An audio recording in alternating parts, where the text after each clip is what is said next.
You walk into someone's home and it feels different. Clean lines, open space, almost nothing on the counters. You feel calmer just standing there.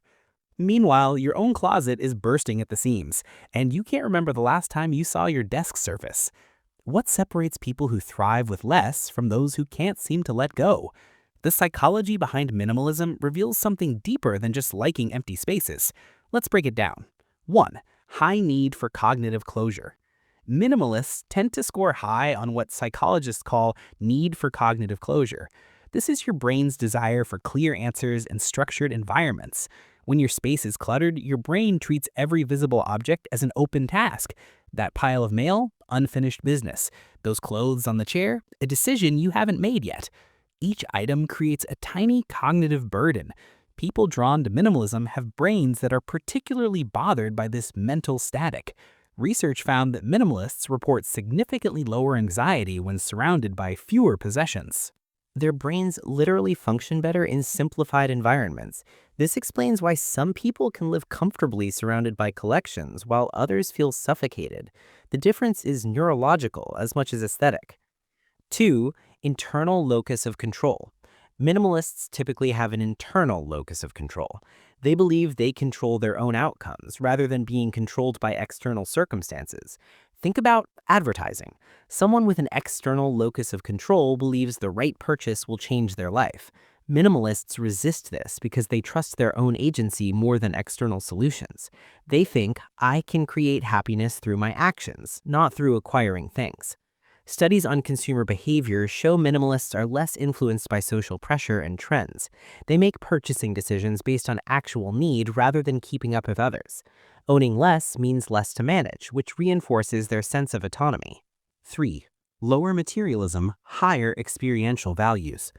Psychologist Tim Kasser's research shows that materialistic values are often linked to insecurity and lower well-being. People who chase possessions are frequently trying to fill psychological gaps. Minimalists tend to have already found validation internally or through relationships and experiences. They don't need objects to prove who they are. Van Boven and Gilovich's studies reveal that experiential purchases create more lasting satisfaction than material ones. Minimalists intuitively understand this. They'd rather spend money on travel, learning, or time with people than on accumulating possessions. This reflects a fundamental difference in how they construct identity. Minimalists see themselves as defined by what they do and who they connect with, not what they own. 4. Sensitivity to environmental overstimulation.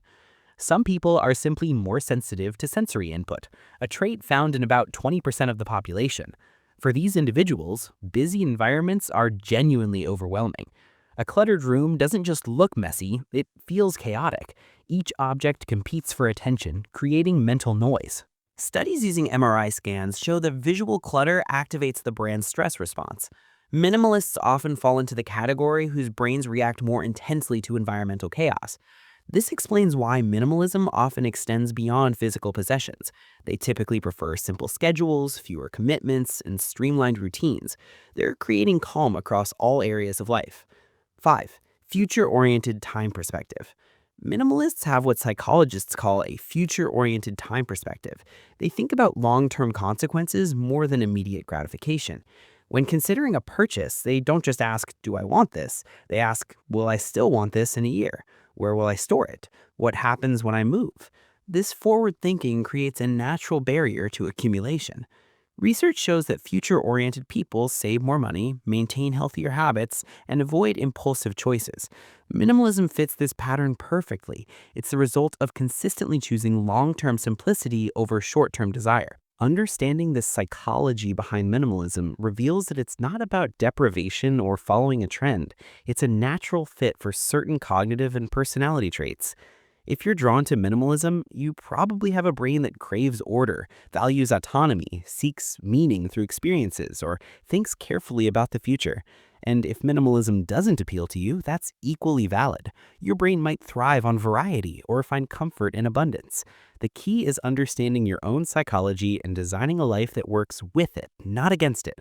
If you love this video, you will love the next one coming. Kindly subscribe and leave a comment below. See you in the next one.